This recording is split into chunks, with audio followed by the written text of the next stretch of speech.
Akhirnya muncul. Amanda Manopo bongkar soal hamil duluan.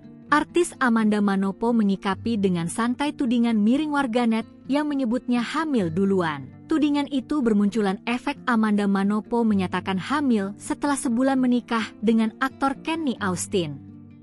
Diketahui, Amanda Manopo dan Kenny Austin menikah pada tanggal 10 Oktober 2025. Di satu sisi, dia mengumumkan kehamilan tersebut baru-baru ini di akhir November 2025. Amanda menyikapi tudingan miring netizen dengan santai ketika live di TikTok baru-baru ini. Saking kesalnya, Manda terpikir untuk meminta Sarah Wijayanto menyantet netizen-netizen yang berkomentar miring. Di sisi lain, adik Angelika Manopo itu juga meminta netizen untuk tidak mendoakan hal buruk terhadap calon anaknya sebab calon dia tidak punya salah apapun.